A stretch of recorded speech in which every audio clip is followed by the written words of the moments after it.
Boa tarde. Vamos dar continuidade ao nosso evento, o segundo colóquio Usos das Imagens. Eu queria agradecer a todos os presentes, sobretudo à mesa, aos organizadores, professor Luciano e professor Ivair, e agradecer a oportunidade de estar aqui compondo essa mesa. É um privilégio, uma honra. Aqui junto comigo, vou ter que ler, porque são currículos extensos. Cristina Salgado, ao meu lado, artista plástica, bacharelado em genética pela UFRJ, mestrado em comunicação também pela UFRJ, doutorado em linguagens visuais pela EBA na UFRJ, pós-doutorado no programa de pós-graduação em estudos contemporâneos da UF, é professora titular da UERJ, onde integra o programa de pós-graduação em Artes e Cultura Contemporânea na linha de pesquisa Arte, Experiência, Linguagem. É pró-cientista desde 2014 com o projeto de pesquisa Processo como Imagem. Possui obras nas coleções Gilberto Chateaubriand, MAC Niterói, do Mar, bem como na coleção de arte latino-americana de Essex, na Inglaterra. Compondo ainda a mesa, Bianca Tomazelli, artista plástica, pesquisadora em estágio pós-doutoral na Universidade Federal de Santa Catarina, pesquisadora no programa oficial de doutoramento em estudos literários da Universidade de Corunha, na Espanha, doutora em literatura pela UFSC, com estágio em pesquisa na Faculdade de Filosofia e Letras na Universidade de Granada, mestre em linguagens visuais pela UFRJ, graduada em arquitetura e urbanismo, e artista plástica participando de várias exposições em todos os lugares. Eu fiz um pequeno resumo. Muito obrigado, é um prazer enorme estar nessa mesa ao lado de vocês, que são uma inspiração para nós artistas. Sigamos.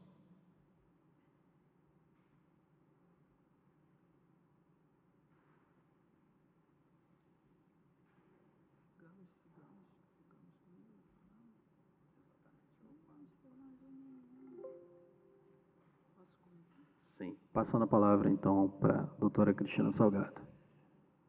Bom,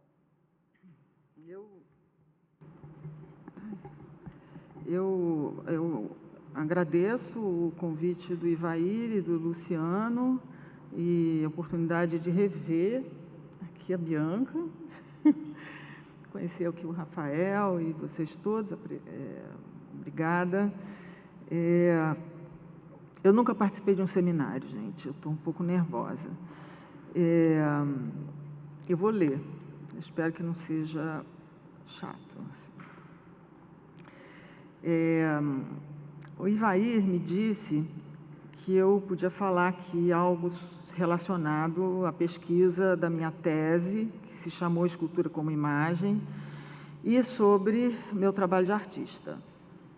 E eu levei ao pé da letra, e é mais ou menos sobre isso que eu vou falar. A fábrica, que está aqui no título, né, Fábrica como Imagem, voltou para mim recentemente por conta de um memorial que eu tive que preparar, e quando o Ivair me pediu o título, eu estava justamente imersa no tempo da Fábrica como Imagem, um lugar onde eu fiz trabalhos em ferro há quase 30 anos atrás. Meu projeto de pesquisa na universidade, que é renovado a cada 3 anos, e obviamente mudando, né, por conta das descobertas que a gente faz, se chama já há algum tempo Processo como Imagem. E o título da minha dissertação de mestrado foi Escultura na Fábrica, a experiência da inexperiência. Então, há uma espécie de genealogia para essa fala. Escultura na fábrica, escultura como imagem, processo como imagem e agora fábrica como imagem, que é o título aqui. Um título que é meio valise, e é também por isso que eu vou ler, para essa valise não se desdobrar demais e eu me perder. O título da tese, quando formulei o anteprojeto, em fins de 2003, me veio por inspiração, sem que eu tivesse ideia de que já existia um grande campo de estudos da imagem. Na época, eu citava a famosa máxima do Reverdy, que Breton traz no Manifesto do Surrealismo de 1924, portanto, há exatos 100 anos atrás. Quanto mais longínquas e justas forem as afinidades de duas realidades próximas, tanto mais forte será a imagem. Eu mencionava também o maravilhoso ensaio do Otávio Paz sobre a imagem, em que ele fala justamente da máxima do Reverdy.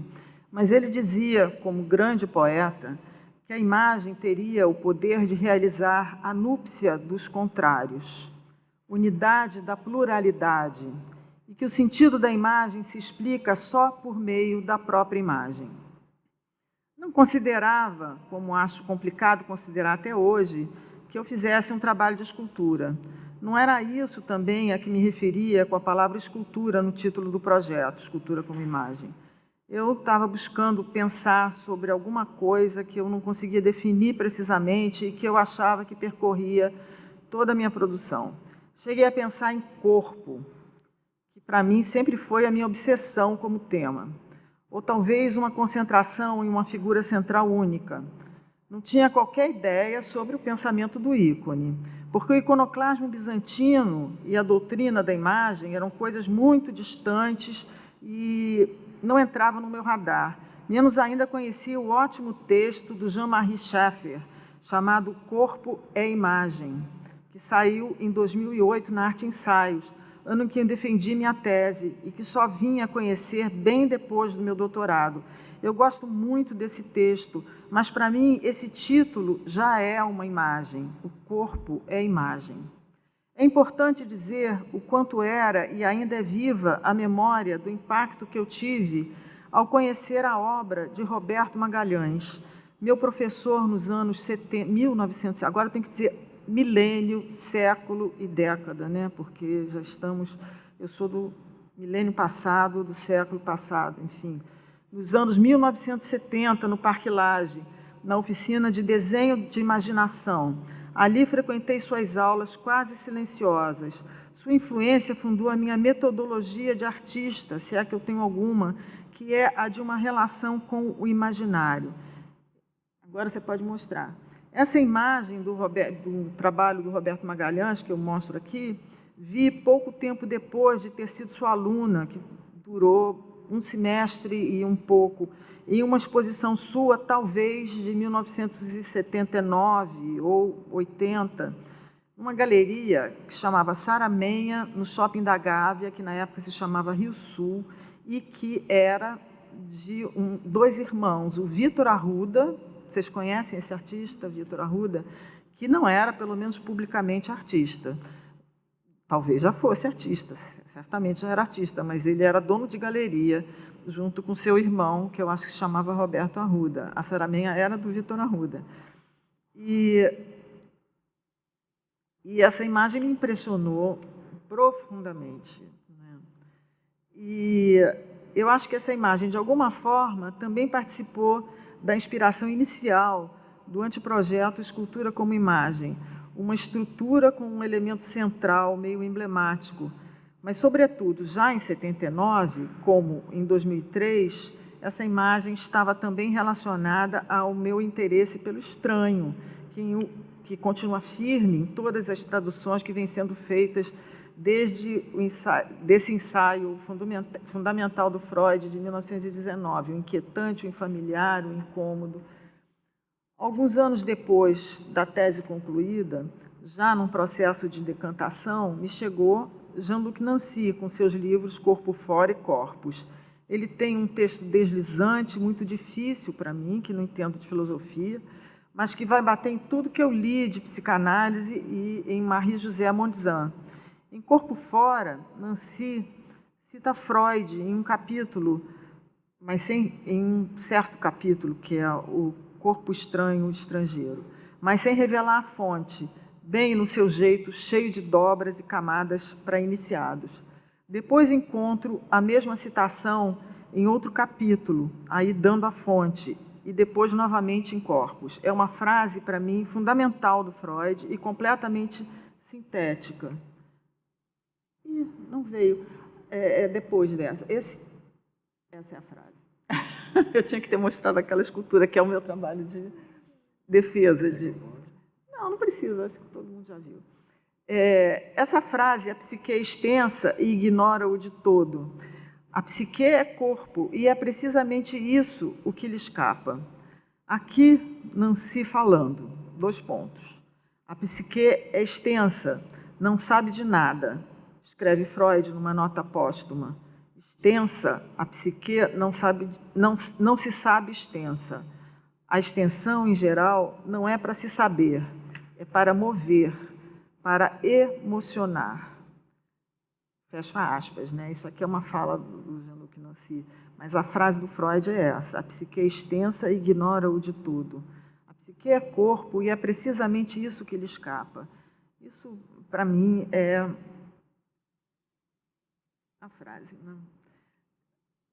Fundamental. Sempre achei essa a mais importante perspectiva de pensar e olhar o meu trabalho.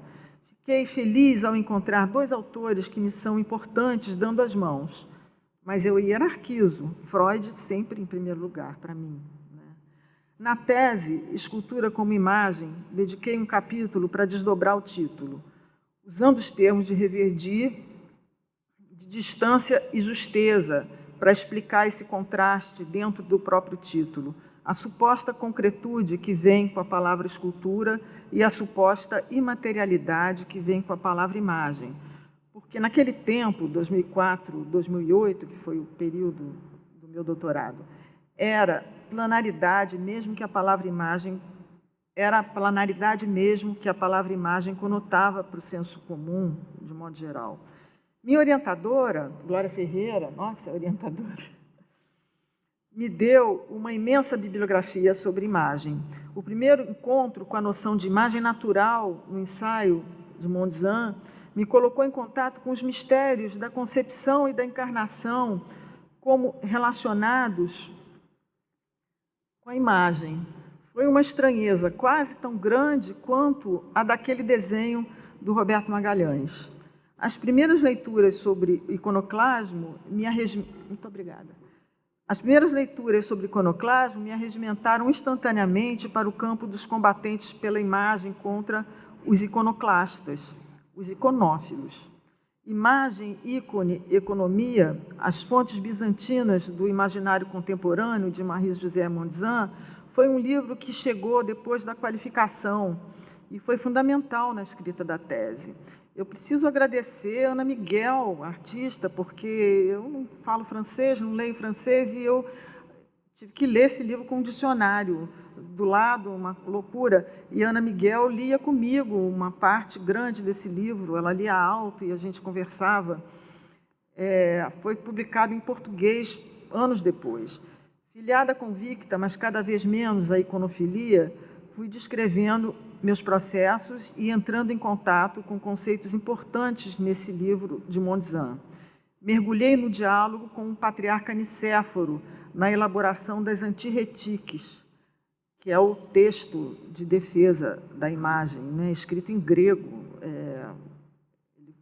Foi lá na obra do Aristóteles, enfim, na construção dos argumentos da defesa da imagem no iconoclasmo bizantino no século IX, e como esses argumentos faziam frente aos dos iconoclastas, que acusavam os ícones de incorporação na matéria, com substancialidade e práticas de idolatria.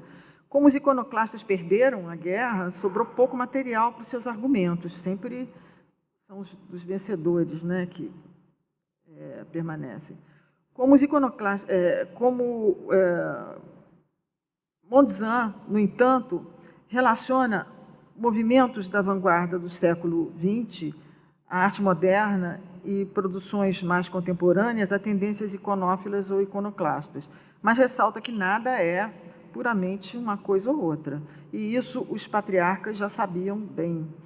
Para mim, no meu processo de artista, entendi que havia a impregnação do sentido na própria materialidade, mas também a possibilidade de que esse sentido pudesse estar em todo o processo, e ainda a noção de ampliação do processo para os encontros favoráveis, seriam os acasos objetivos, algo que tem a ver com o método paranoico obsessivo do Salvador Dalí, diga-se. Diria mesmo que isso foi se dando com o passar dos anos de um trabalho para outro, como decantação de processos vividos. Daí poder falar agora da fábrica como imagem. Mas, voltando ao iconoclasmo bizantino, quando li sobre os terrores iconoclastas, sempre relacionados ao medo das práticas pagãs, da incorporação e do animismo, senti uma espécie de familiaridade. Daí me ser tão, e cada vez mais, como um texto companheiro, o ensaio do Freud, de 1919, o inquietante, o estranho, o infamiliar, o incômodo, traduções que vêm se empilhando, que descreve bem isso tudo em suas muitas e desdobrantes camadas. Christian Dunker, esse psicanalista pop, cada vez mais, fala sobre o infamiliar, tanto na tradução publicada pela Autêntica, quanto resumidamente no seu canal do YouTube. Eu recomendo ouvir o Christian Dunker falando do estranho no canal dele do YouTube, porque resume o ensaio dele que está publicado lá e ainda acrescenta mais um pouco. Mas recomendo a leitura também do ensaio dele na edição da Autêntica. É muito legal.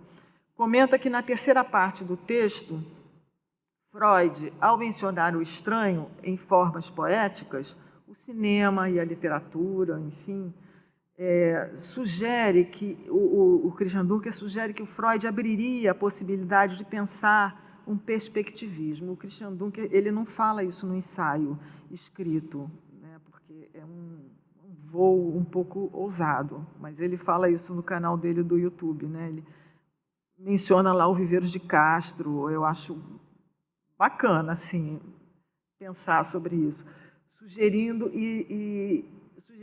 a experiência do conflito de julgamentos e não apenas e simplesmente uma recusa da realidade no estranhamento. O Freud, como ateu, diz, antes, nas duas primeiras partes, mais ou menos no começo dessa terceira parte do estranho, eu recomendo demais que vocês leiam, O Estranho do Freud, que o sujeito emancipado na sua racionalidade estaria a salvo da inquietação do estranhamento.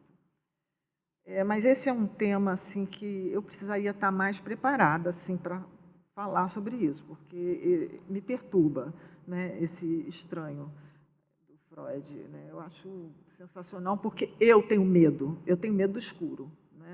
Então, o estranho do Freud, eu acho sempre sensacional. Eu tenho medo, eu sou uma pessoa que tem medo. Na escrita da tese, fui percebendo que, mesmo eu tendo vestido com entusiasmo de principiante a camisa da iconofilia no processo de construção dos meus trabalhos, vivia práticas e crenças pagãs.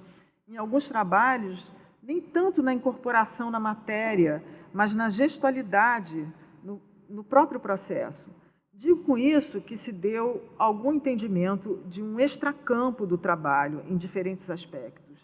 Não usei esse termo na escrita da tese porque eu não o conhecia ainda. Na série Instantâneos, de 2002, agora você pode mostrar esse trabalho. Por exemplo, a matéria de que os trabalhos são feitos é indecifrável ao olhar do observador ou observadora.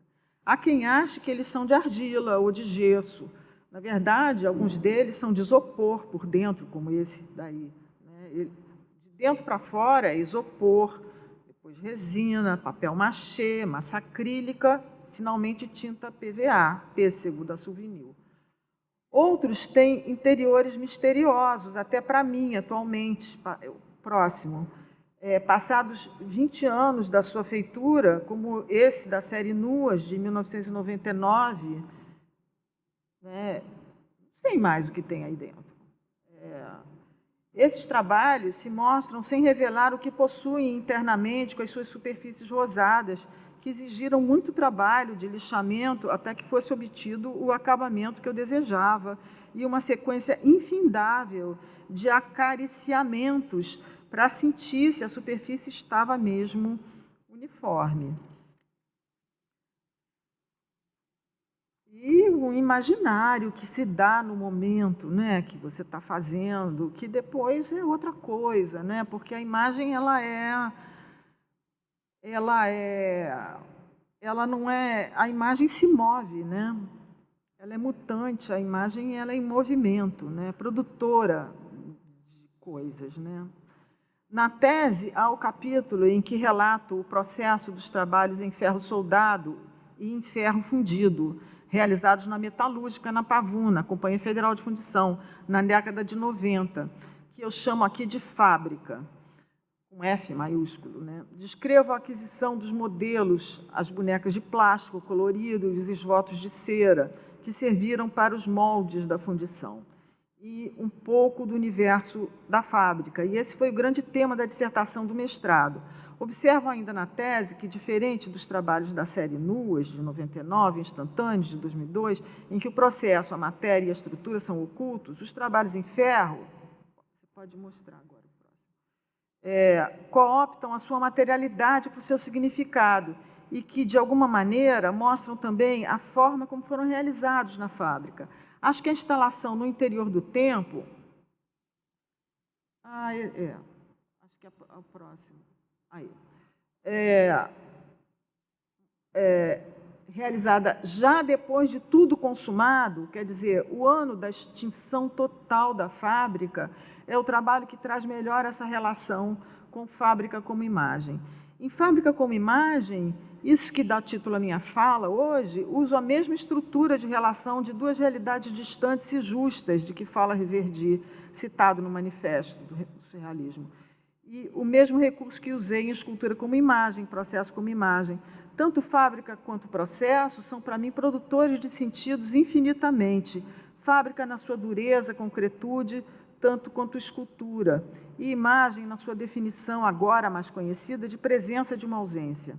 Fiz esculturas na fábrica entre 1992 e 1997. Uso a categoria escultura agora, né? Inclusive. Tinha acabado de chegar de uma bolsa do British Council na Inglaterra, em um parque de esculturas, o Yorkshire Sculpture Park. Por um acaso total, conheci o casal, dono da metalúrgica, que me abriu as portas da fábrica de um modo muito informal e generoso. Fiz muitos trabalhos lá.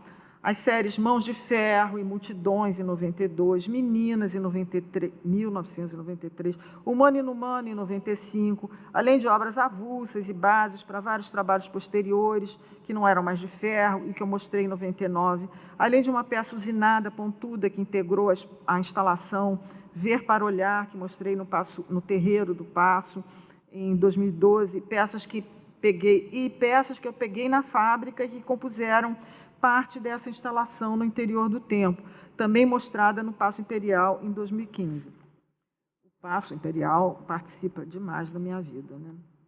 A experiência de fazer esculturas na fábrica foi o tema do mestrado, que eu defendi em 96, na ECO, na Escola de Comunicação do FRJ.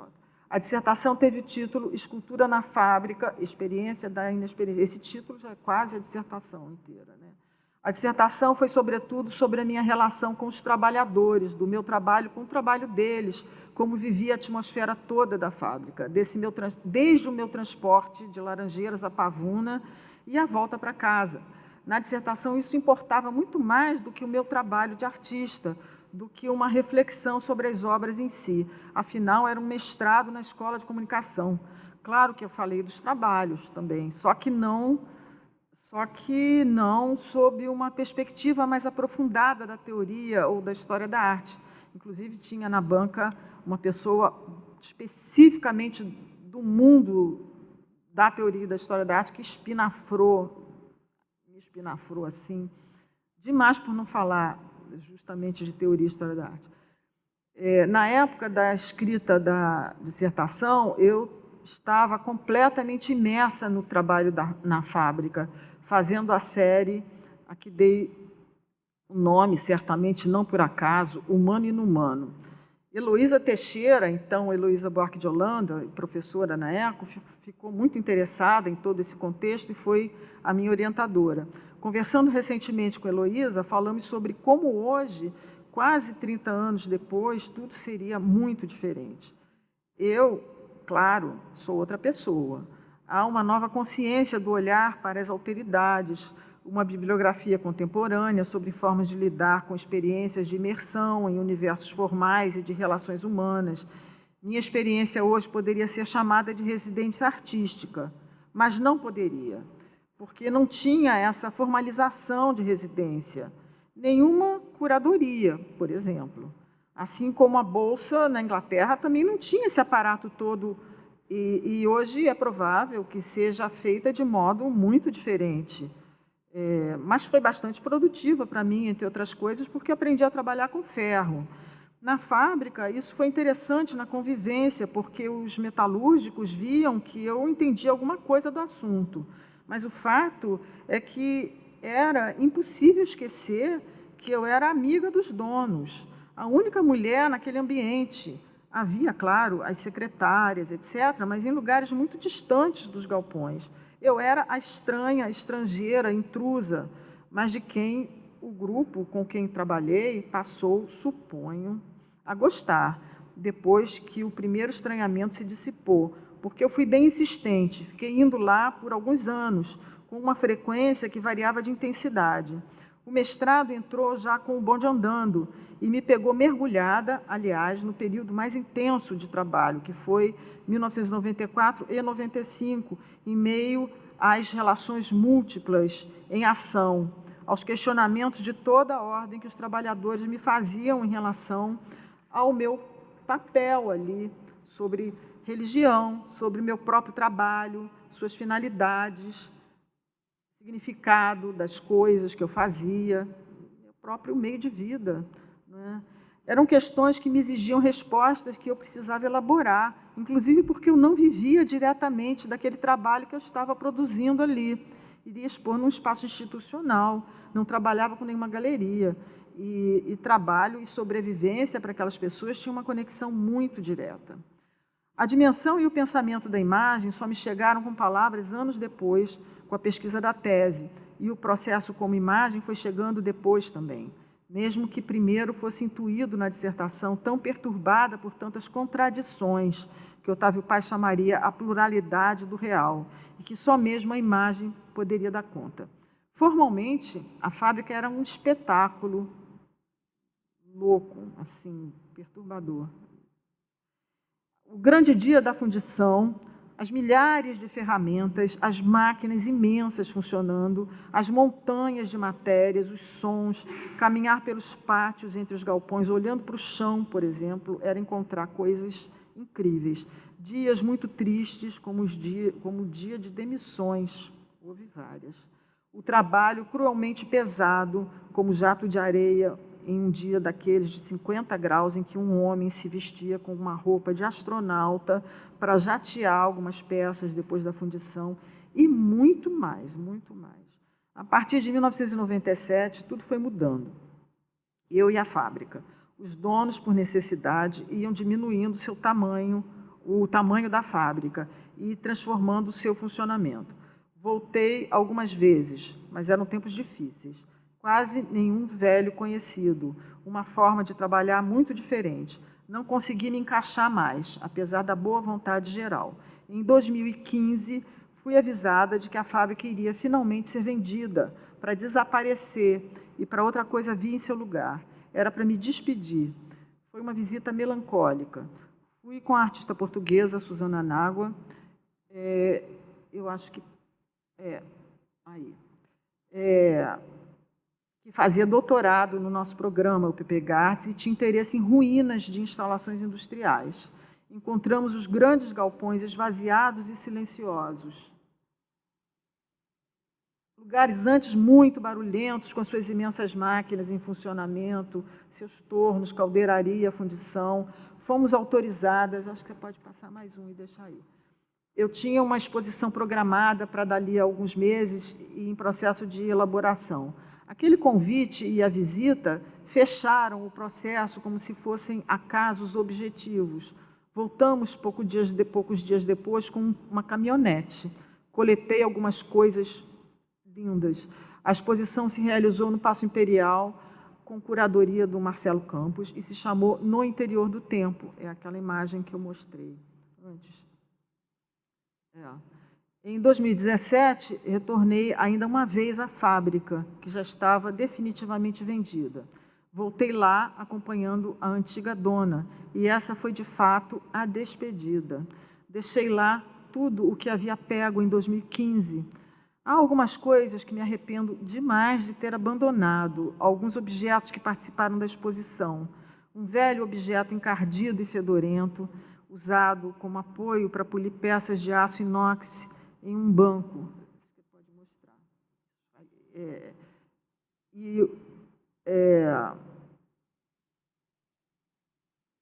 Pode mostrar a seguinte, esse aí. Neles, e um banco, neles está escrita a palavra Costa. Certamente o nome do antigo dono, o operário encarregado de polimento. No meu tempo, o especialista em polimento era o grego. Era um craque nisso, muito orgulhoso, prestigiado na sua especialidade. O Wilton Montenegro fotografou muito bem No Interior do Tempo e esses objetos de que me apropriei e depois abandonei.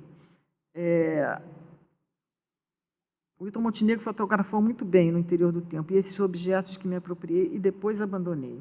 Costa, ou a sua imagem, não para de me dizer coisas. E é isso.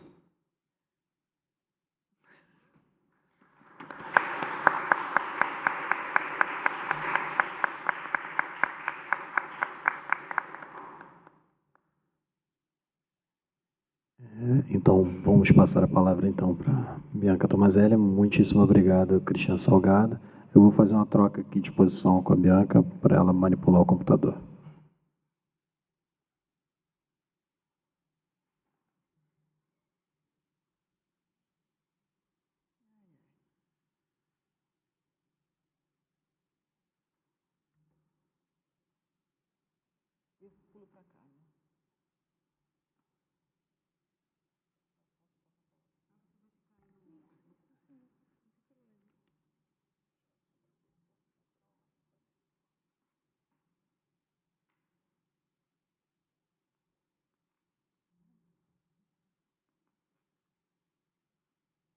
Sim, dá para ouvir?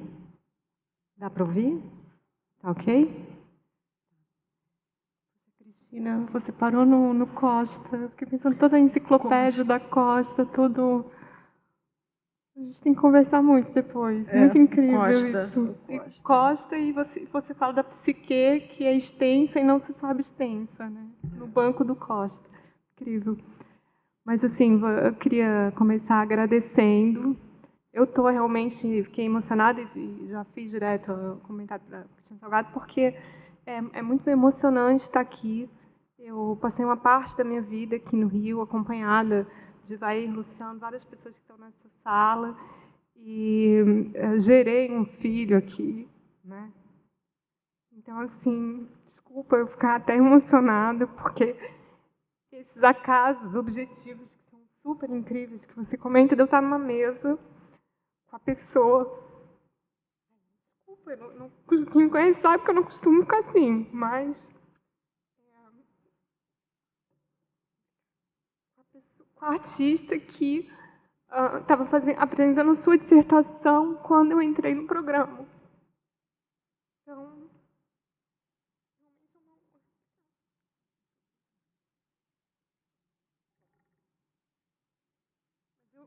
eu trouxe hoje uma questão um pouco mais densa, de problemas que eu tenho me envolvido em outras etapas da minha vida, fora da minha experiência no programa. E hoje eu vou falar um pouco de um tema que tem me interessado muito, que é o surrealismo. Fiquei emocionada e não consegui concluir o agradecimento ao Luciano e Vair e à organização de todo o congresso. Obrigada. Bom, então, é um texto mais teórico, mas assim que tem uma questão de fundo, que é a existência, e que eu acho que é algo que a fala da Cristina deixa, né, para a gente pensar. Falar sobre a Leonor Fini, que é uma artista argentina, passou grande parte da sua vida na Itália, E é muito interessante que ela tem sido, agora com essa questão do surrealismo feminino, e principalmente com os 100 anos do surrealismo, enfim, ela tem sido bastante recuperada, mas ninguém fala muito da relação dela com a Itália e com a Argentina, então eu vou partir um pouco dessas heranças que ela teve, né, com que ela trabalha. Então, a artista argentina Leonor Fini insere-se numa tradição de rupturas com o naturalismo ocidental, que se identifica no cruzamento da passagem de Picasso por Gozol, na Espanha, e a consequente finalização do seu retrato de Gertrude Stein, com os escritos metafísicos de Leopoldo Marechal, poeta do grupo Martim Fierro, da Argentina. No concurso de uma produção que elabora máscaras e alegorias, Fini elabora um surrealismo feminino que se aproxima das leituras do totemismo realizadas por Wolfgang Paalen em sua passagem pela Colômbia Britânica, no Canadá, publicadas na revista Jean, no México, na década de 1940. Tais elaborações do arcaico, que antecipam os desenvolvimentos recentes de Philippe Descolat em Persona e, mais especificamente, em Les Formes du Visible, têm a particularidade de afirmar que, na imagem, ou seja, na relação matéria-magia, já não é questão de discernir forma e fundo, causa e consequência, mas o modo de aparecer. O rosto, já dizia Nietzsche, é a máscara. Nascida, então, em 1907, na Argentina, Leonor Fini muda-se ainda criança para Trieste com a mãe, que, face às violências que enfrenta do pai, precisa retornar à casa da família materna. Autodidata, criada no âmbito de uma família italiana culturalmente cultivada, realiza uma estância de exposições em Milão, antes de viajar a Paris, em 1931, onde será prontamente acolhida pelos artistas do entorno de Breton, em especial Victor Brauner, Man Ray, Paul Eluard, Georges Bataille e Max Ernst, com quem nutre uma relação amorosa. Então, aqui, um pouco desse momento, ela nas fotografias do Henri Cartier-Bresson, numa visita que eles fazem ao norte da Itália, no verão de 1933, na companhia do escritor surrealista André Pierre de Madiargue. Fini aparece nua, sem cabeça, recorrendo... é uma imagem que eu acho que lembra muito o baixo materialismo que o Bataille trabalhava por essa época, né? Traduz um pouco esse contexto que ela estava mergulhada, e que ele havia divulgado um texto que ele divulga do Pé Grande sobre o baixo materialismo em Documã, 29 e 30, e que seria retomado mais tarde pelo grupo Acefale, que justamente tem essa imagem do homem sem cabeça. E na outra, Fini desenha com Pierre de Madiargue um ser híbrido, acoplado pelo sexo e pela cabeça, pela boca, muito em sintonia com as origens matriarcais do totemismo que o Paalen investigaria na década de 40 no México.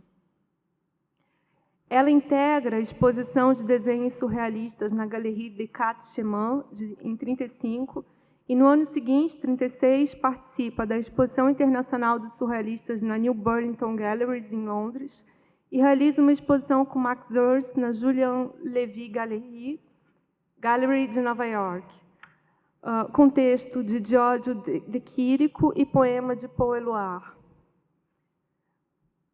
Eu fui obrigada a citar, porque ninguém conhece a mulher, né? E a gente vai pesquisar e ver como ela estava próxima desse movimento, enfim.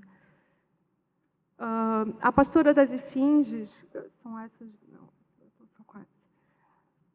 Foi adquirida, nesse momento, por Peggy Guggenheim, exposta na exposição inaugural da Art of the Century Gallery de Nova York, a galeria que Peggy Guggenheim montou em Nova York, com um projeto visionário do Frederick Kiesler, que era toda uma arquitetura de exposição muito ligada às vanguardas, à questão das experiências, enfim.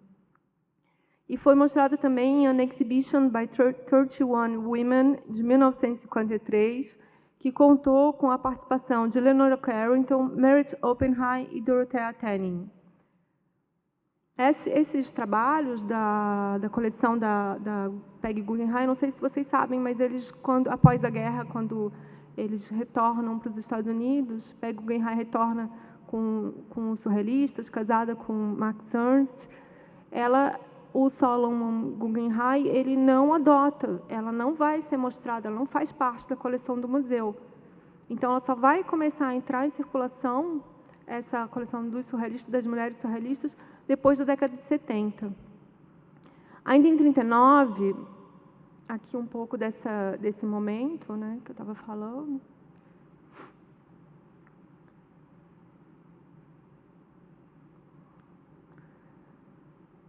Em 1939, René Drouin e Leo Castelli confiam a Leonor Fini a exposição de abertura da sua galeria na Place Vendôme. A Drouin estava localizada no mítico imóvel da estilista Elsa Schiaparelli, conhecida por suas colaborações no âmbito da moda, do design e das artes com Salvador Dalí, Alberto Giacometti, Man Ray, Magritte, Merit Oppenheim, Jean Cocteau e a própria Fini, que em 1937 desenhou o frasco de Shocking, perfume de assinatura da estilista. Para a exposição da abertura da Galerie Drouin, esse convite foi ela que fez, cujo tema era móveis oníricos, Fini se aproximou de Eugene Berman, artista do círculo dos neorromânticos, de Pavel Tchelichev, que seria um outro grupo ligado ao surrealismo, que também a gente pouco explora. Berman imagina para a exposição um armário ruína. Esse daqui.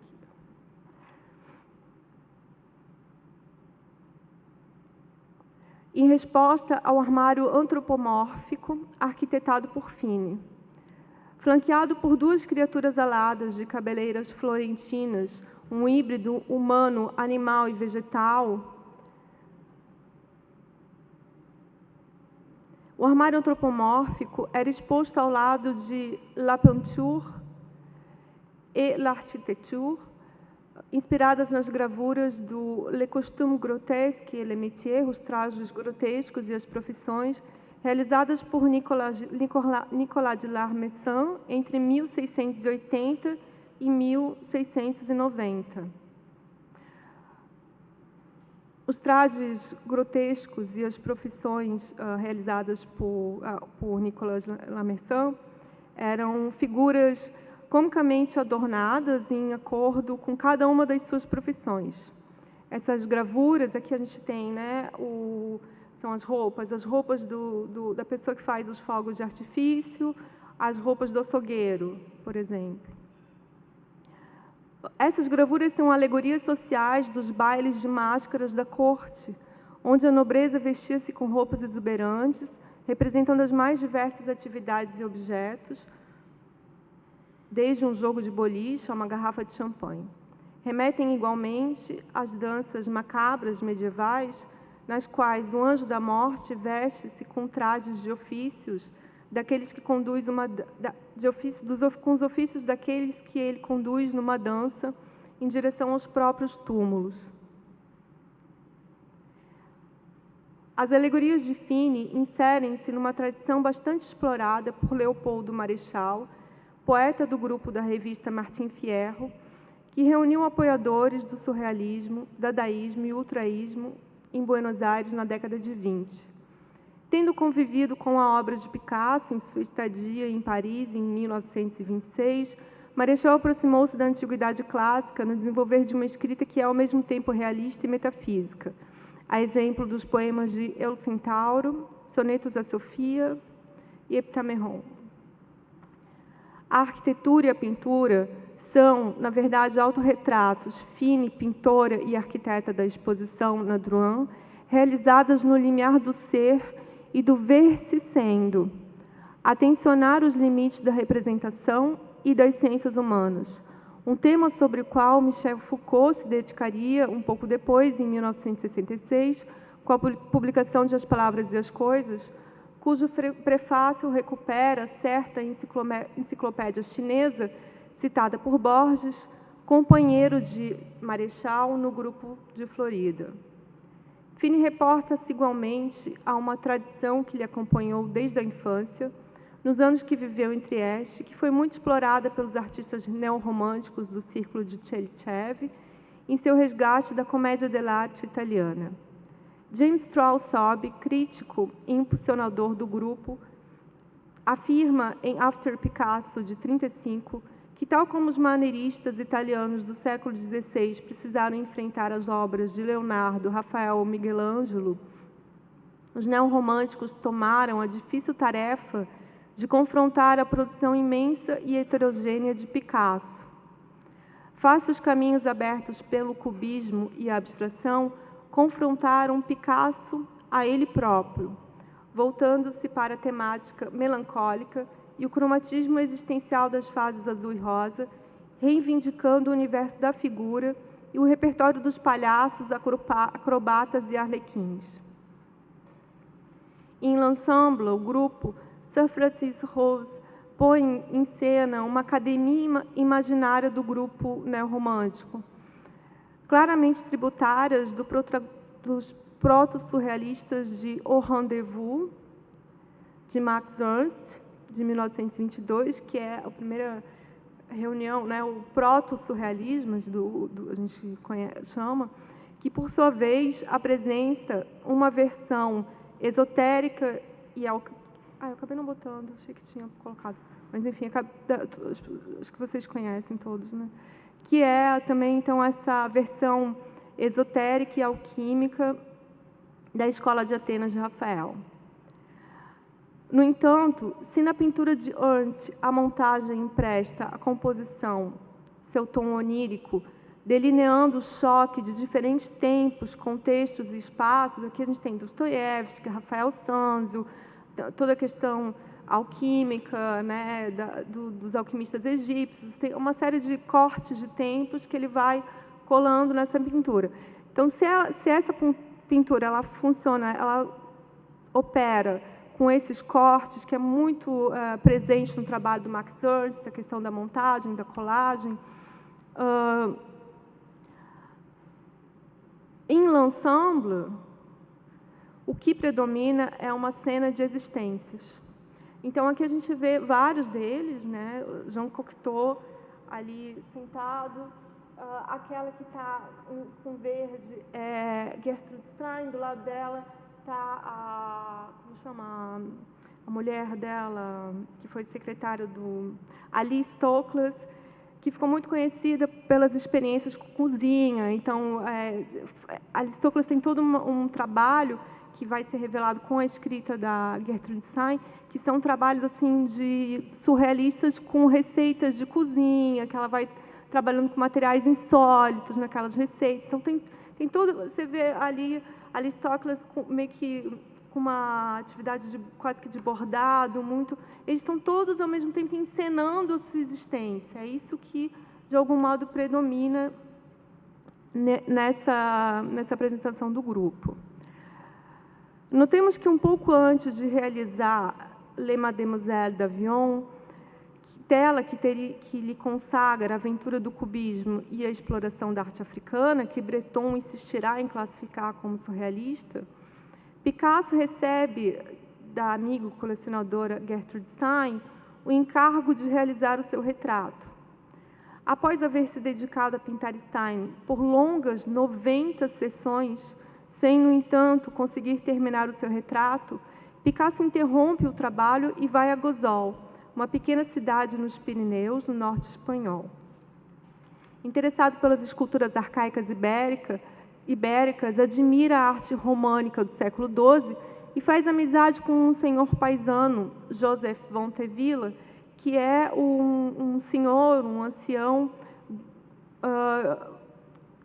dono do albergue em que ele se hospeda com, na época, a Fernanda, sua esposa, durante esse período. Ele realiza uma série de... esse é o retrato. Ele realiza uma série de esboços e retratos desse ancião, desse paisano que ele conhece. Ele faz há muitos esboços, muitos croquis, no tempo que ele passa conversando com ele e hospedado na pousada, em Gozol. Por fim, ao retornar a Paris, o artista, que não conseguia terminar o retrato de Gertrude Stein, transplanta a cabeça do amigo de Gozol ao retrato de Stein. Nele, assim como ocorre com a pintura de L'Ensemble, em comparação ao Rendez-vous des Amis, Picasso destitui a ornamentação da cena em que está localizada a figura de Stern para se concentrar no peso de sua existência. Então, tanto aqui vocês veem que não tem mais toda essa diferença com essas histórias, né? Essas muitas. Do mesmo modo aqui, ele simplifica o máximo para que não se trate mais de uma questão de figura e fundo, mas sim de peso de existência. Não se trata mais, então, de uma representação naturalista, de uma figura cujos limites podem ser identificados em contraste com o fundo na qual ela se situa, mas de uma persona que se realiza na injunção da máscara. Estranhamente familiares, os olhos no retrato de Stein intensificam a máscara sob a qual atuam, tal as personas que a artista inglesa Gillian Wearing tem se dedicado a confeccionar nos últimos 30 anos do seu trabalho. Porém, tá dando um negócio no microfone, né? Não sei se sou eu que... Tá bom. Porém, diferente da leitura de Ned Stroman, curador da exposição de Gillian Wearing Masks, realizada no Guggenheim em 2017, na qual as máscaras de Waring ocultariam um inner self que deve ser preservado, a cabeça transplantada sob o retrato de Stein implica uma outra chave de leitura, no qual o self encontra-se deslocado do sujeito, e é somente por isso que ele pode existir. Assim, não existe um inner self a ser encontrado. Assim, ao ser indagada sobre a estranheza do retrato, Gertrude Stein teria afirmado, porque ela sabia, essa história é conhecida, todo mundo sabe que a cabeça dela é a cabeça do senhor, né, então, quando interrogam para ela essa estranheza, né, toda essa operação, ela diz, for me it is I, and it's the only reproduction of me which is always I. Para mim, este sou eu, e é a única reprodução de mim em que sempre eu estou. Mais recentemente, o filósofo Giorgio Agamben retorna à comédia dell'arte italiana para analisar o Pulcinelli, o Polichinello, a partir das ilustrações de Domenico Tiapoli em Il divertimento per gli ragazzi, a partir dos temas filosóficos da existência, ontologia e hipostases.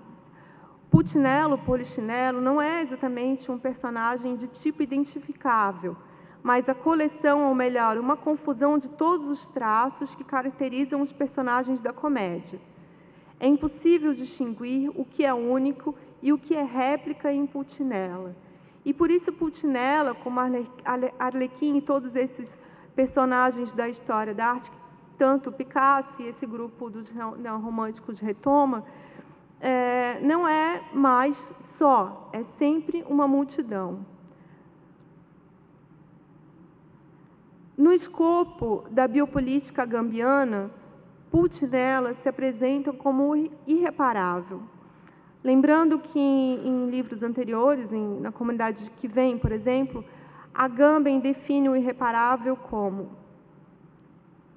o irreparável não é uma essência, nem uma existência, nem uma substância, nem uma qualidade, nem um possível, nem um necessário. Ele não é propriamente uma modalidade do ser, mas o irreparável é o ser, que já sempre se dá nas modalidades, é as suas modalidades. Não é o ser, mas o seu assim. Ainda de acordo com Agamben, persona, a noção de pessoa, derivaria das máscaras que nas comédias e tragédias da antiguidade representavam os personagens apresentados. Os gregos chamavam essas máscaras de prosopa, pelo fato de serem colocadas na frente dos olhos para cobrir o rosto e fazer ressoar a voz. Assim, a noção de pessoa, ou seja, a substância natural, individual e racional com o qual o Ocidente marcou tanto o divino quanto o humano, originalmente significa simplesmente máscara, masquerá, em latim.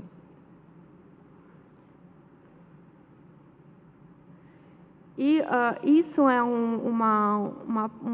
esse é um elemento muito forte no trabalho da Leonor Fini.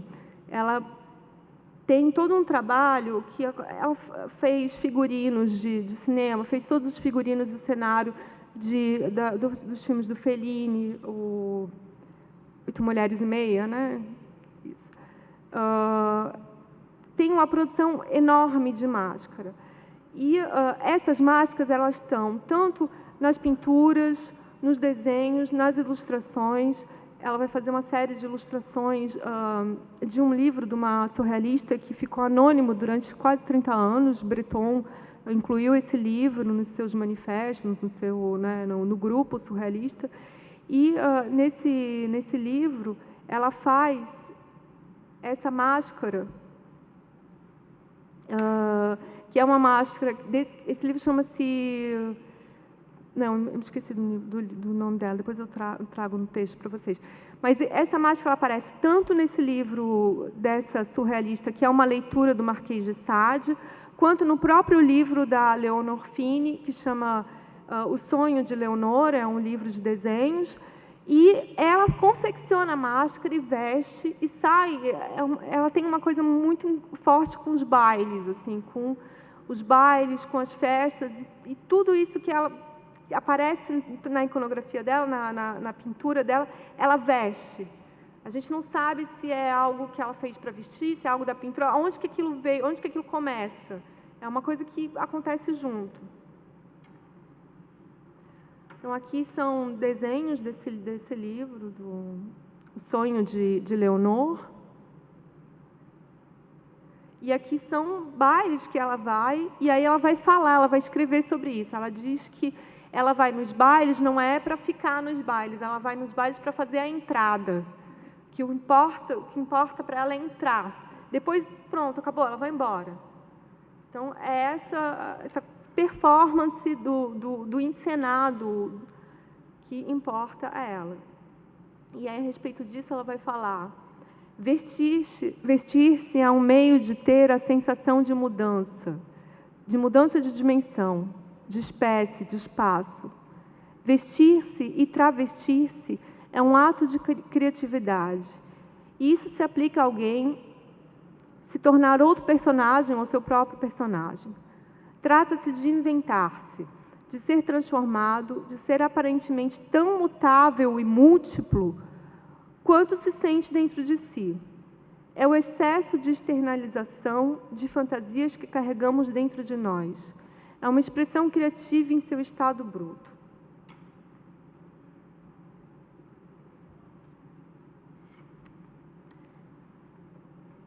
Aqui vocês veem os gatos, né? De lá, as fantasias com os gatos. Ela tem muitas pinturas. Tem uma fase dela que tem um fascínio com a esfinge muito grande. Tem muitas pinturas desses seres híbridos com seres felinos. E, para ela, os gatos são, de algum modo, aquilo que lhe transmite a sensação de multiplicidade.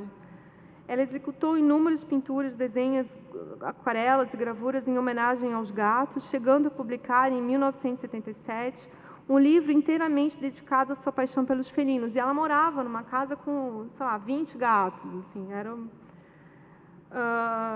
o livro se chamou Miroir de Chats, Espelho de Gatos, e nele ela escreve: pinto os rostos dos gatos como dos humanos, mas sem aborrecê-los e sem fazê-los pousar, ou seja, no seu movimento, no seu trânsito. Eles são a minha forma favorita. Ela, inclusive, vem ao Brasil, um pouco mais velha, e se opera com pitangui para fazer os olhos dos gatos, nela mesma. Em persona, Felipe Descolar considera as imagens como detentoras de agenciamentos. De acordo com Alfred Gell, os objetos de arte atuam analogicamente às intenções daqueles que o engendram, a partir de um ponto de vista paradoxal que se apoia sobre uma teoria internalista, dentro da sua concepção de obras de artes, mas que endossa uma teoria externalista para explicar certos efeitos de suas agências, como idolatria ou antropomorfismo. Essa abordagem será aprofundada em Forma de Visível, onde Descolar desenvolve 4 modos de identificação cultural, cada um dos quais desenvolve uma peculiar ontologia: o naturalismo, o animismo, o totemismo e o analogismo. E de todos esses, o naturalismo seria o que, de algum modo, configura a ontologia moderna. Numa palestra recente, o Descolar afirma que, dentro da própria modernidade, né, do próprio naturalismo, que a gente viu muito bem na palestra da professora Sylvie, todo um debate sobre ainda a presença do naturalismo hoje, o Descolar considera que talvez o surrealismo tenha sido um dos movimentos que conseguiu deslocar essa coerção do naturalismo. Para pensar um pouco isso, eu vou retomar um filósofo, e aí já estou partindo para a parte final, que é o Wolfgang Pahlin, que eu citei no início, e que vai estar muito preocupado com essas questões de sair do naturalismo e de procurar outras ontologias. O Wolfgang Pahlin, em particular, vai se dedicar a pensar o totemismo. Mas, assim, sem ainda entrar em todas essas concepções, que isso é da década de 40, né? Essas concepções do Descolar são concepções recentes, ele acaba trazendo várias das questões que o Descolar discute. Então, assim, só para a gente contextualizar, o momento da ida, né, do contato que o Pahlin tem com o totemismo acontece, e aí eu cito o professor Raul Tello, que também está investigando essa questão, no momento da guerra, porque a guerra provoca, né, no exílio deles, no México, na América, nos Estados Unidos, na América do Sul. Então, a guerra provoca uma enorme dispersão dos surrealistas pela América, cujo pioneiro no Brasil foi Benjamin Perret, ainda em época antropófaga. Temos, assim, André Breton, na Martinica, ou ele mesmo e Pierre Mabille, no Haiti, onde se reencontram com Wilfredo Lan e Aimé Césaire. A questão reflui na Europa, como se pode observar, em Georges Bataille, Maurice Blanchot, Julien Gracq, Jules Monnerot, Michel Leiry, ou seja, notadamente no surrealismo dissidente do Colégio de Sociologia, essa preocupação por essas outras ontologias. Nesse momento, em agosto de 1939, Wolfgang Pahlin, Alice Haron e a fotógrafa Eva Sulzer visitaram a aldeia Mamalicula, dos índios Guayaquil, na Colômbia Britânica, no Canadá, chegando a comparar suas colunas de madeira, remotos restos dos Hells Weg, com as primitivas colunas dóricas, isto é, estabelecendo um universal no interior do que ambas as culturas, a grega e a ameríndia, poderiam ser integradas. Atenas, Oraibi, diria Warburg. Estou citando o professor Raul. A crítica radical ao ocidentalismo, ao naturalismo, no caso, passa, então, nos surrealistas, por dissociar a etnologia dos estudos dicotômicos, o bem versus o mal, que é desfazer essa polarização. Mas não tendo eles um bom conceito a respeito da antropologia científica, que não passava de uma ciência ao serviço dos imperialismos, a partir desse problema nasce a teoria da arte totêmica de Pahlin.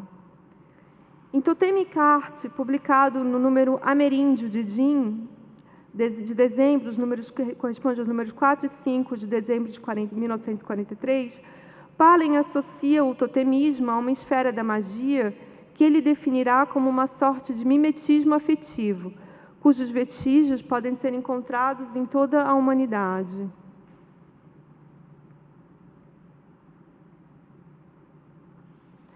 escreve: podemos encontrar nos filhos de toda a gente uma atitude em relação ao mundo semelhante ao do mundo totêmico, a mente totêmica. É muito incrível porque ele está pensando o totemismo mergulhado na nossa cultura, sobrevivendo na nossa cultura de algum modo. E a estranheza que isso pode provocar e proporcionar uma ruína com essa coerção ocidental que vivemos. Pois o homem sentiu antes de pensar. Como criaturas emocionais, temos centenas de milhares de séculos de idade. Como seres racionais, datamos de ontem. A abordagem predominantemente emocional antropomorfiza as relações entre o indivíduo e o mundo e expressa através de personificações o que expressamos através de abstrações.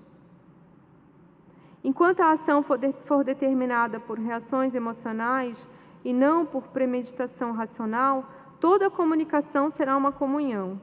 Assim, toda mentalidade pré-individualista, seja qual for a raça, ao não distinguir claramente o subjetivo e o objetivo, identifica-se com o mundo que o rodeia.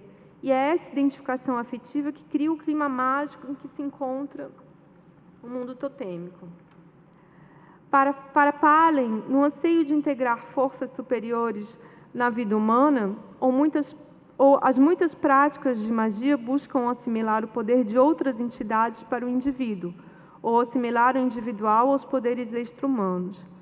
Para tanto, são combinadas uma parte ativa, no qual ocorre a assimilação através de um mimetismo somático. Danças, movimentos similares aos movimentos dos animais, todos os tipos de mimetismo de emoções. Vejam que ele ainda não diferencia como o descolar, né? Então a gente pode encontrar outras ontologias aqui nessa leitura dele do totemismo.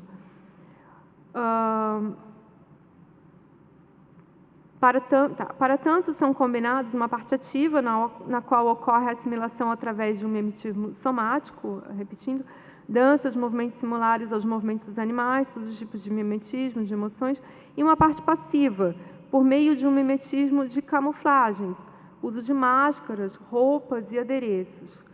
O mimetismo ativo e passivo constituem os polos pelo qual se desprende uma corrente intensa de ritmo que, alcançando as dimensões do transe, atravessa o indivíduo para apagar a sua memória pessoal, de modo a reagrupá-la emocionalmente no grande reservatório de memória geral. Através de danças, sacrifícios, canibais e orgias, ritos adivinhatórios de encantação, uma maior comunicação é alcançada. Numa cronografia frenética, a ação é conjurada ao poder dos ancestres, da fera demônio, um ser não humano que informa um humano.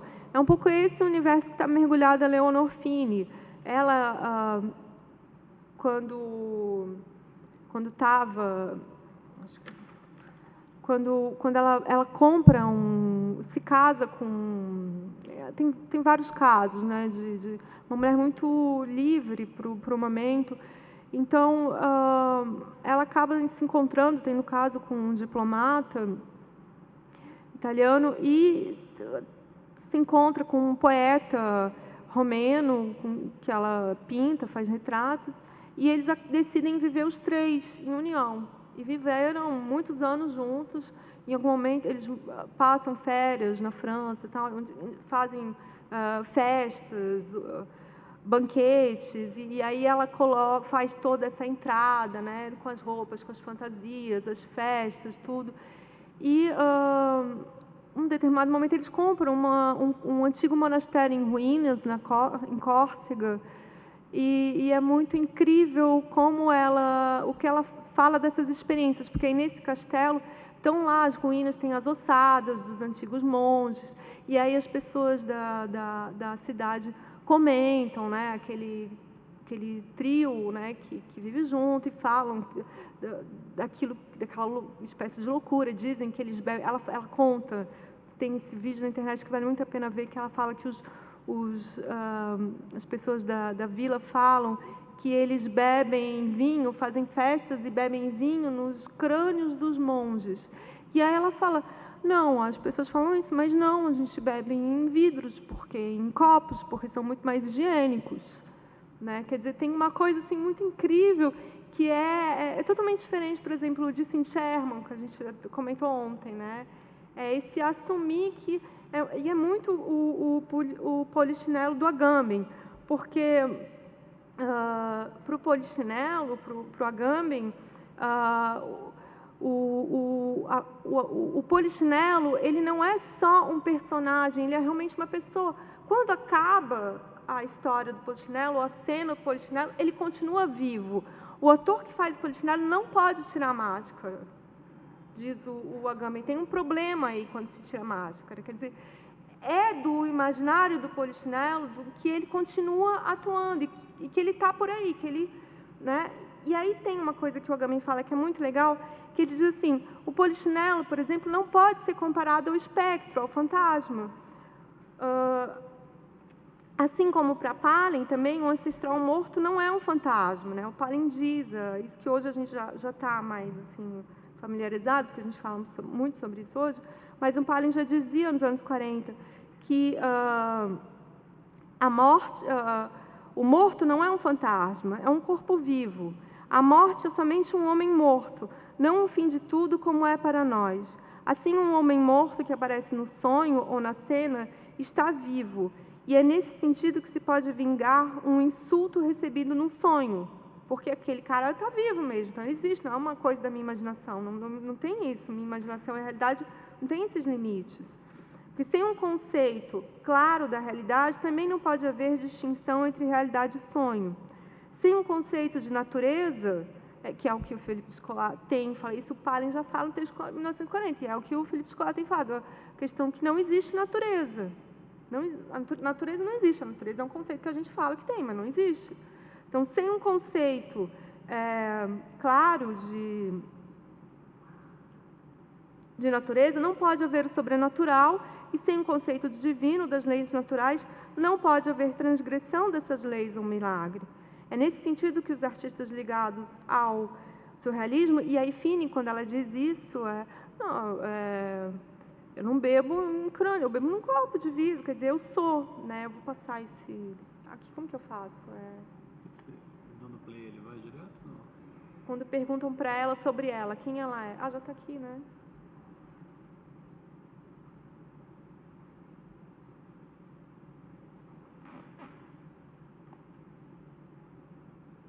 Só que daí saiu da minha tela. Que eu tinha... J'ai toujours vécu dans le présent. Je vis dans le présent. Je n'avais jamais de préoccupation de carrière ou de vocation, de projection dans l'avenir. Ça me plaisait de peindre, j'ai peigné, donc j'étais peintre.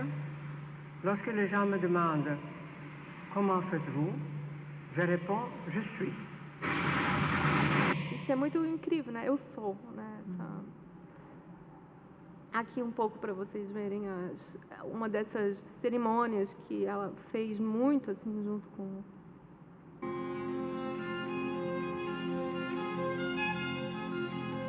Esse são os dois maridos, né? Esse é o poeta romeno e o diplomata. Ici, chaque année, nous faisons l'été une fête. C'est comme l'adieu de l'été. Nous fabriquons alors des costumes, des accessoires. Plus ou moins, nous savons comment ils vont être.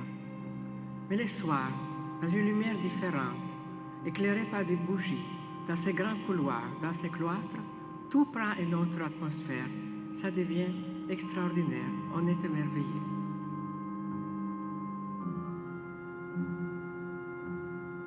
Un personnage que j'ai regardé régulièrement.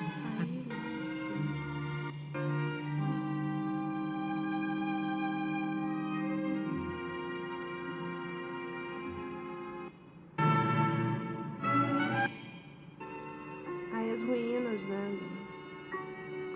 O monastério antigo. Comédienne, je peux être...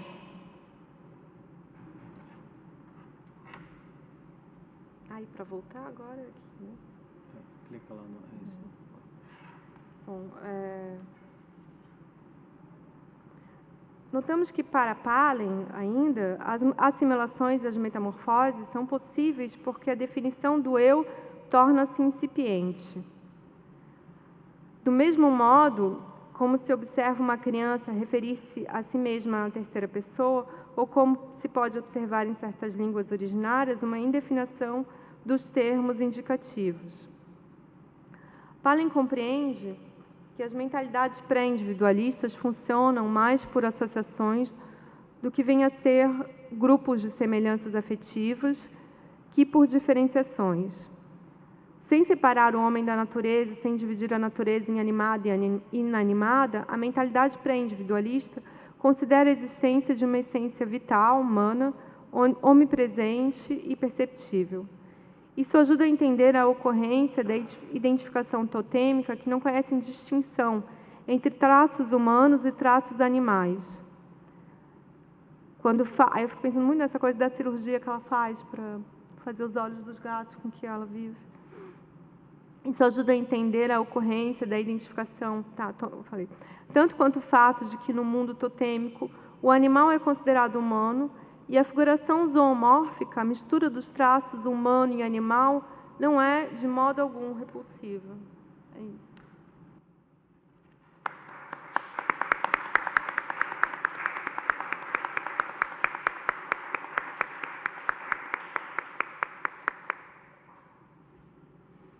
Eu acho que é isso que faz com que ela possa dizer, eu sou.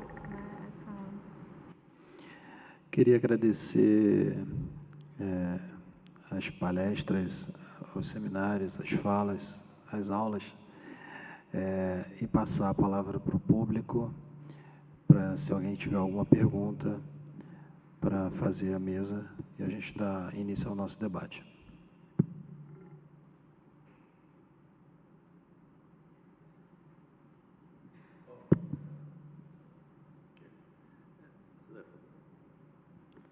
Quero agradecer, né, as duas palestras. Eu fiquei me perguntando na fala da Cristina, que eu achei também assim, muito depoimento que tem uma trajetória, né, pessoal, assim, que vocês colocam muito, de uma forma muito também prosaica, eu acho, no texto, né? Achei super interessante esse tom. E fiquei me perguntando, quer dizer, eu já conhecia, né, essa sua a escultura como imagem, né? Inclusive a Glória tinha me convidado para a banca, eu não pude, eu estava, acho que não sei aonde, enfim, estava fora do país, eu acho. Não pude ser da sua banca. E na minha doutorado, ela tinha me perguntado, me sondado. Mas eu fiquei perguntando eu não consegui entender a questão do processo como imagem. O que você está pensando dessa forma? Né? O que é isso? Processo como imagem, exatamente. Antes da Cristina responder, eu queria fazer um comentário também, que talvez ajude a somar em relação à pergunta que o Luciano fez. Te ouvindo, né, e acompanhando o teu pensamento sobre esse processo, enfim, eu lembrei do texto da Ana Teresa Fabres ontem que eu li. Eu achei que teve não sei, eu fiz uma conexão direta entre as duas abordagens, assim, porque Ana Teresa vai falar, né, dos livros da Annie Ernaux e do fato de ela descrever imagens com texto, né, a partir de fotografias. Então, para acionar a memória, ela vê a fotografia, mas ela narra a fotografia, ela escreve, ela descreve. Então, você acessa uma fotografia sem ver e depois, anos depois, ela volta essas fotografias e ela publica as fotos. E aí, pensando sobre o seu processo, né, e esse retornar ao seu processo, e pensar a imagem como processo, essa imagem que não é a figura, né, mas é um ato de figuração, eu entendi dessa maneira, não sei se eu já estou ajudando você a responder, ou eu estou interpretando, mas achei interessante porque essa fábrica como imagem, você não deu imagem. Né? A gente foi imaginando, a partir da sua história, da maneira como você vai contando, essa imagem fábrica. Né? E aí só no final você dá uma imagem fotográfica, mas que na verdade não dá conta de tudo que você narrou. Então fiquei pensando muito nisso, assim, do confronto de uma imagem que você tem narrando, uma imagem que nós temos ao te ouvir e uma imagem que está fotografada, né, que está ali, que é uma presença de alguma coisa ausente, mas que não dá conta disso, assim. Então, eu achei que são textos realmente que se conectam. Eu vi a Lívia Flores ali.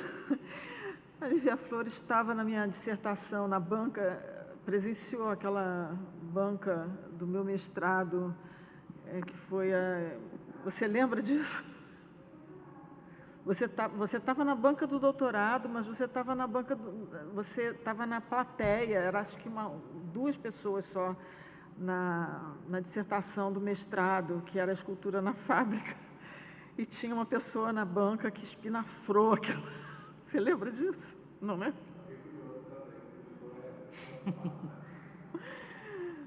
Eu vi a Lívia ali, lembrei disso. Já passaram-se muitos anos nessa história. Mas, porque assim, eu nem sei responder isso tudo agora, porque a história na fábrica já se passaram muitos anos, né? Foi em 95, 92, portanto, nem sei quantos anos, 30 anos, né? 30 e tantos anos, né? A experiência na fábrica, a memória dela é tão intensa, porque a memória é uma coisa, acho que Freud diz isso, a memória é um engodo, né? Ela volta com uma intensidade tão grande. Eu tive que escrever sobre, eu fiz um memorial agora, recentemente, e isso voltou com uma intensidade. E quando eu olho aquela fotografia do Costa, aquilo me dói tanto ter deixado aquilo na fábrica. Eu deixei tantas coisas quando eu fui devolver aquelas coisas todas na fábrica em 2017. Eu deixei coisas maravilhosas lá na fábrica e aquilo tudo foi embora como sucata. A fábrica foi vendida, a porteira fechada. Deixei coisas valiosíssimas lá, sabe? Deixei. E é uma coisa que me dói demais, é uma loucura aquilo tudo. Então, eu tive que descrever. E quando você me pediu o título para essa fala aqui, eu estava ali descrevendo essa memória da fábrica. Eu falei, vai, fábrica como imagem. E aquela coisa lá do Otávio Paz, né, que fala da imagem poética. Então, imagem é uma coisa que é escrita, é palavra, é imagem, né? Eu me lembro quando eu escrevi a tese, eu fiquei fascinada por um cara que escreve Iconology, imagem, texto e ideologia. Essa separação entre imagem e palavra não existe, né? Imagem e palavra, é um livro que fala sobre o Paragone. Eu fiquei louca por a questão do Paragone, né? A minha tese tem uma parte enorme dedicada ao Paragone, a questão da imagem e da palavra. Fiquei fascinada por tudo isso. Leonardo da Vinci, né, que era um cara que também entrava nisso, ele era um partidário da imagem contra a palavra, né? Ele vai falar da escultura e da pintura, já não lembro muito bem, mas tem uma coisa dessa. O Laocoonte, eu fiquei fascinada pelo Laocoonte, espaço, tempo, né? E entrei nisso direto, assim. Eu sou meio assim, voluntariosa, eu tomo partido, eu tomei o partido da iconofilia, fiquei louca pela iconofilia, virei uma iconófila, depois eu fui ver, não é bem isso. Eu tomo uns partidos, assim. Eu me lembro que a Lívia, a gente foi colega de doutorado, a Lívia era iconoclasta. Eu falei, como a Lívia é iconoclasta? A Lívia não entendeu bem. Então, acho que eu me perdi um pouco na resposta, mas essa questão do processo como imagem é isso, é o meu projeto lá na UERJ. Meu projeto de pesquisa chama-se virou isso porque eu entendi que o trabalho é o processo inteiro. Você já... Eu quando escrevi a tese, eu vi que eu ia comprar os moldes para fundir aquelas cabeças, aquelas pernas, aquelas coisas. Eu ia lá na Marechal Floriano, num lugar que nem deve existir mais, que vendia as votos, que era um lugar, que era um negócio aquilo, vendia corações de cera, que vendia coisas de partes do corpo. Aquilo já era o trabalho também, né? Então, o trabalho da gente, né, é o tal do extracampo, é uma palavra que eu aprendi com a Lívia também. O extracampo do trabalho, né, o trabalho da gente, ele é muito maior do que o trabalho quando está pronto, né? Ele, nem sei quando que ele começa, né? O trabalho da gente começa, sei lá, muito tempo antes dele virar a coisa, né? Então, o processo como imagem é isso. Matou curiosidade também. Você falou ali que as pessoas perguntam o que tem dentro. Eu sempre perguntei, sempre fiz essas perguntas. O que tem dentro dessa perna? Aquela perna. Não, você falou isopor, nunca imaginei isopor. Eu achei, não sei, achei que fosse coisas vivas até fibra ali de dentro dessa vidro, não altura do sei. campeonato. Porque é uma superfície muito bem polida, né? Muito bem feita, né? Assim, você dá um tratamento impecável, né? Aqueles trabalhos, assim. né? Agora eu não sei se eu tenho mais paciência para fazer aquilo. Não tem mais, não dá mais. Eu queria também fazer uma pergunta para a Bianca, né? Assim, quer dizer, assim, eu fiquei curioso é uma artista que eu não conhecia, né? A gente conversou um pouco lá em Florianópolis, assim, a coisa das máscaras e tal, que eu acho incrível. E ela, na verdade, pelo que eu entendi da sua fala, ela conviveu com os surrealistas clássicos, digamos assim, né? E sempre que se fala de surrealistas, se fala de homens, né? Nunca vi falar de uma mulher, quer dizer, você tem a Frida Kahlo, mas é lá no México, não desse grupo, desse núcleo ali, né? Ela viveu na Europa, próximo dessas pessoas, né? E é curioso, né, o fato, eu não sei se você teria alguma coisa para falar sobre isso, assim, e também da sua escolha, por escolher uma surrealista mulher, entre tantos outros surrealistas que você poderia ter escolhido, né? Sim, obrigada pela pergunta, Luciano.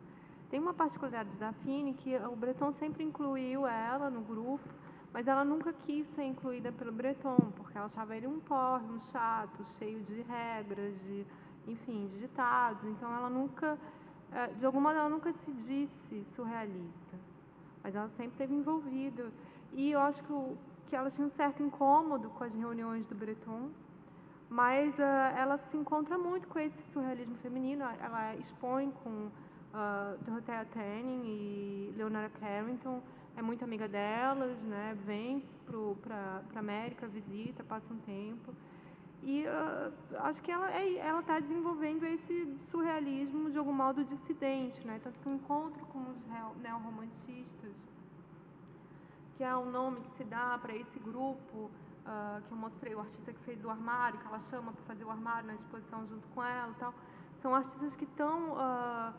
porque, de um modo, o Breton é muito atraído pela questão das máscaras africanas do Picasso, e ele sempre tenta trazer o Picasso para o surrealismo. Mas esses artistas, eles não querem olhar para essa apropriação africana do Picasso, eles vão olhar para outra coisa, eles vão confrontar aquilo que, de algum modo, eles já estão achando que é problemático, que tem um viés colonialista ali naquela apropriação, eles vão confrontar aquilo com essas outras frequências do Picasso, com essa coisa da máscara que aparece, com essa coisa, a questão da persona, né? Então, muitos desses artistas, eu não mostrei muito o trabalho deles, porque eu ia sair um pouco, mas, assim, eles têm muitas e muitas montagens de cena, trabalham em parceria com cineastas, trabalham muito no teatro, e trabalham muito com a questão das ruínas, enfim, da comédia, de todos esses personagens da comédia da arte italiana. Eu acho que é isso, ela está fazendo isso que a gente chama de surrealismo dissidente, que a gente lê tanto no Bataille, né? Ela está fazendo por esse viés, assim, mais ligada com outras questões, assim, que o surrealismo é muito diferente, né? Ele não é o Breton, é o Breton Calois. E são questões que, de algum modo... Por isso que eu acho que o Descolado, ele também não trabalha isso, eu lembrei quando você falou, ele não trabalhou isso em livro, mas ele fala numa conferência, depois eu trago citada no texto, ele fala, olha, o surrealismo é um momento aí que a gente tem um grupo que, de fato, está problematizando isso que eu estou pensando, e que eu estou problematizando tudo isso que eu estou querendo pensar outras ontologias, assim, não o naturalismo, tentando pensar como é possível pensar a existência hoje. E o surrealismo fez isso. Gente, mais uma vez, então, agradecer a presença de todos, sobretudo a presença das professoras aqui na mesa. Não tem ninguém mais que queira fazer uma questão? É mais por causa do horário mesmo, mas se tiver mais alguma pergunta, podemos... Se alguém quiser fazer alguma questão, eu acho que ainda daria. Alguma questão. Perfeito, então. Tem uma coisa só para completar a resposta, que ela também não se dizia feminista, porque ela se considerava andrógena, ela pensava que ela se fazia nesses vestes e tal, mas ela tinha uma coisa também um caráter muito masculino em alguns momentos, uma coisa muito dura, forte, que ela conservava e que ela achava que aquilo compunha a pessoa dela. Então, ela, naquele momento, no debate que havia do feminismo ali dos anos 60, ela não entra. Ela não está, também tem esse problema. A questão mais do andrógeno, que é um outro andrógeno da nova objetividade alemã, né, do início do século XX. Também já é uma outra... Bem, vou aproveitar um pouco o tempo ainda, mesmo que curto, acho que para poder estender um pouco mais, vou fazer uma pergunta para a Bianca e vou fazer um comentário que me veio assim agora, né, ouvindo as duas falas e pensando nas imagens que circularam. Bianca, queria saber, né, você apresenta uma questão de uma diversidade dentro do próprio grupo surrealista, tal, mas vai expandindo. Se nessa sua investigação, se em algum momento você considera um critério de assimetria nas relações, né? Não só quanto ao grupo interno, seja o grupo clássico, como o Luciano falou, mas também o grupo expandido, mas, sobretudo, quando há essa projeção totêmica em relação a outros grupos, porque ampliar essa percepção, ou pensar a máscara, ou pensar... não é exatamente igual, né? Está sempre partindo de um em relação ao outro que é visto como outro. Então, se você pensa isso também, ou não, se é uma coisa que você não está considerando. E aí, por fim, fiquei pensando muito nisso, assim, como as falas falam de imagem, processo, existência, tocam no surrealismo, tocam no estranho. Né? Um dos trabalhos da Cristina é um trabalho que tem um olho, tal. E você fala de máscaras, né? E ser de existência, mas a partir também das máscaras. E fiquei pensando muito nisso, assim, como são questões muito próximas, mas também muito divergentes, né? Porque o interior, o que tem no interior dessa escultura, e uma dessas esculturas tem um olho, né? Então, literalmente, ela nos olha. Tem uma provocação aí em relação a quem olha, quem vê, o que a gente vê e o que está encoberto. Não sei, fiquei pensando muito nisso na provocação de imagens mesmo, né? Não só figura. Que olhar é esse também nessas imagens? Eu sei que é difícil, é só um delírio.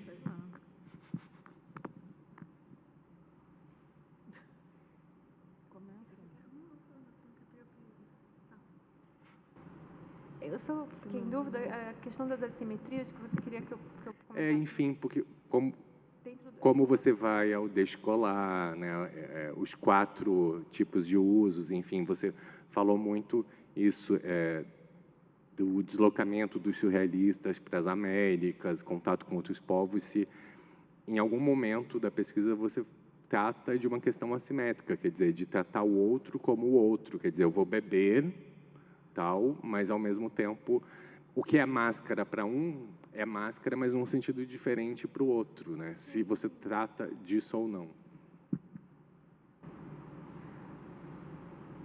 Então, acho que isso é uma pergunta bem pertinente, né? Existe, claro, essas assimetrias porque eles estão, de algum modo, descobrindo, né? Coisas que, entrando em territórios que não são deles, né?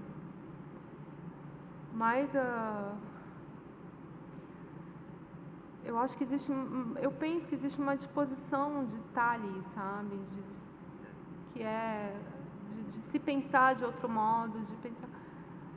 ao mesmo tempo, os surrealistas foram muito anticolonialistas, né? Eles, já logo na Guerra do Rif, se pronunciaram contra, Guerra da Argélia, enfim, toda essa... Era um embate muito... Foram contra... Tinham o Apollinaire como pai que eles precisavam matar, porque o Apollinaire era um soldado que lutou e que foi machucado na Primeira Guerra e que era o nacionalista, que defendia a França, que era aquilo e tal. Então, acho que tem...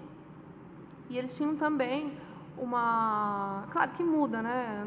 Estou falando aqui mais no caso desses que eu estou, talvez, pensando mais nesses que eu estou trabalhando, porque são muito diferentes os grupos. Tem muitos embates, muitas idas e voltas, quer dizer... É difícil você falar do surrealismo como uma coisa só. O surrealismo em si já é muito plural e muito assimétrico. Talvez dentro do próprio surrealismo haja muito mais essas assimetrias a ser questionadas do que com relação aos lugares que eles estão visitando. Porque eu acho que aquilo são aproximações que eles estão fazendo, né? De um outro modo. Quer dizer, não é do modo... Incomoda para alguns, como o Breton está querendo trazer inserir o Picasso. Então, sabe, tem questões assim que são muito divergentes. Mas eu acho que é isso. Eu não sei se eu... Sim. Outra não precisa responder, não é para ele. Sei? Não sei, assim, eu tenho vários trabalhos em que eu usei esses olhos, que são umas próteses. Não me lembro, os primeiros que eu usei foram trabalhos em ferro, que eu usei essas próteses. Eu fiquei muito feliz quando encontrei lá, a primeira vez que eu encontrei isso, encontrei por acaso, foi lá na Buenos Aires, numa ótica velha dessas, tinha na vitrine, uma vitrinezinha antiga, assim, numa caixinha de óculos antiguinho, umas prótesezinhas, eram de vidro, inclusive, muito... E comprei aquilo, fiquei completamente louca quando eu vi aquilo. Eu usei num trabalho que eu ainda tenho lá, feito que eu fiz na fábrica, esse trabalho. Ficavam lá no fundo. Depois eu vi um trabalho da Louise Bourgeois, ela me copiou, que é um trabalho em pedra, que tem umas bolas lá no fundo da pedra, assim. Eu falei, gente, como pode, né? Eu fiz... Bom, mas eu fiz sem ver o trabalho dela. Mas os meus são os olhinhos que entram lá no fundo uma coisa de ferro. Aí depois eu acabei usando muito esses olhozinhos, né? E botei nesse trabalho, nessa batata, que eu chamo de uma batatona, né? Batata olhos. E usei nesse trabalho que está ali no cartaz, né? Aquele trabalho se chama Vista, que é um trabalho que está lá no cofre, né? Ali eu faço um jogo de uma vista, que é vista, ela é vista, e ao mesmo tempo é uma vista ali meio encapsulada naquele espaço. E foi um trabalho que conviveu com o Tropicália do Elliot Sica, e que me deu um pouco de aflição, porque não era um trabalho para ser interativo, e as pessoas saíam do Tropicália e queriam se esfregar no meu trabalho, era um trabalho para ser visto, para ser olhado, era um trabalho que olhava e que era para ser olhado, né? Eu tinha que restaurar o trabalho, acabei botando um cartaz ali, esse trabalho é para ser, ele é interativo, mas com o olhar, né? E esse trabalho, essa batata olhos, né? Também é um trabalho que te olha, né? Você olha e ele te olha de volta, né? Então, é isso, ele te olha, ele está ali te olhando, né? Você olha, ele está ali te olhando de volta, né? E ele é essa exterioridade total, né? Ele é uma pura exterioridade, né?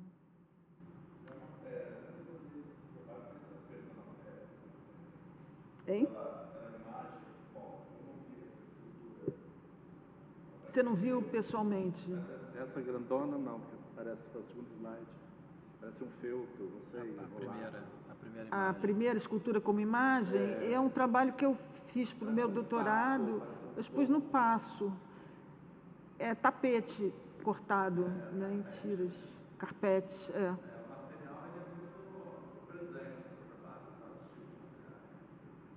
Pois é, né? Na batata nem tanto, na batata, pois é. Eu expus esse trabalho das batatas, a primeira vez que eu expus na UERJ, na Galeria Cândido Portinari. Roberto Conduru era o diretor do Departamento Cultural e eu fiz ele lá na UERJ. Eu chamo de batata, mas não é batata, era série Instantâneos, que chamava. Eu chamo de batata porque eles parecem umas batatonas, assim. É um apelido carinhoso, né? Eu chamo de batata. Só os íntimos já. E aí tinha gente que queria abraçar aquilo. Tinha uma pessoa que chegava e falava assim, não é para... Eu queria abraçar para ver se era pesado, né? E parecem umas batatas. Mas... E depois eu expus em São Paulo, mas aí teve a exposição do surrealismo no HO, que o Marcos Lontra fez, não sei se vocês lembram. E aí teve muitas batatas, várias das batatas foram expostas na exposição do surrealismo. Assim, ficam flutuando, né? Elas são penduradas, claro, né? São penduradas com cabo de aço. Você viu? Que é uma conexão maravilhosa nessa mesa aqui, né? Então, embora tenha um anacronismo com relação à ideia de surrealismo, parece que tem essa conexão. Tem. Né? Então, é lindo, né? Tem. Exatamente, né? Pois é. Eu queria te perguntar se esse banco, não entendi, você não tem mais ele, isso, o Banco da Costa? Não tenho, devolvi tudo. Tá. Mas você chegou a participar da exposição no caso? Foi no interior do tempo. Essa exposição eu vi, maravilhosa. Ficou Tinha na os memória. poemas Você também, viu? Tinha os poemas visuais interiores. Né? Uma espécie de tomografia, né? Eram. Maravilhoso. Cortes. Exato. Lindo. Então, se ninguém tiver mais perguntas, ficou aqui um pouco interno, desculpa. Posso só falar uma coisa? Claro. Desculpa. É que eu me lembrei de uma coisa que tem a ver com essa pergunta, que eu acho que é importante, eu comentei no texto, mas talvez não tenha ficado claro eu falando. Que o Pahlen, a relação à simetria no Pahlen, né, esse que eu trouxe hoje, ele tem uma leitura muito particular das manifestações mais arcaicas, que ele não considera essa dimensão do primitivo, por exemplo. Ele acha que elas vivem, elas continuam existindo. Então, eu nunca vi o Pahlen citar Warburg. O Warburg não era, naquela época, não tinha uma descoberta do Warburg como a gente tem hoje. Eu sei que muitos integrantes ali daquele grupo daquelas revistas, como a VIL, a VVV, a VIL e a DIN, que são muito próximas, muitos dos que escreviam nessas revistas eram ligados a pessoas que estavam no Instituto Warburg, como Panofsky, enfim, pessoas que tinham uma aproximação com Warburg. Então, deveria ter alguma coisa ali que chegava nessa discussão. Mas, assim, é muito interessante, por exemplo, quando ele fala dos totens, ele diz que a antiguidade clássica grega era matriarcal e que tem uma série de relações com esses totens. Quer dizer que ele tem essa leitura que eu acho que é bonita, que ele não coloca aquilo como um outro, sabe, a ser julgado. Ele diz que a gente tem aquilo também, que aquilo pervive e passa. Então, quando vai falar dos vulcões no México, ele fala que aquele mito, daquele lugar especial que ele está, que tem um mito que fala de como aquele vulcão foi criado e tal, tem muita relação com Prometeu. Então, que tem coisas ali que, de algum modo, a gente está mergulhado naquilo. A gente não é uma única ontologia, né? A gente tem essa possibilidade de reproblematizar essas existências. Né? Eu acho que é uma parte muito interessante do Pahlen com relação a essas assimetrias. Desculpa, Não, é que veio depois, sabe? Não perfeito. Então, ratificando aqui o meu agradecimento por estar nessa mesa, uma honra enorme conhecer as professoras pessoalmente. Vamos dar por encerrada, então, e passar para a próxima mesa. Agradecer profundamente as falas, as aulas, e agradecer a presença de todos. É isso. Muitíssimo obrigado, uma boa tarde.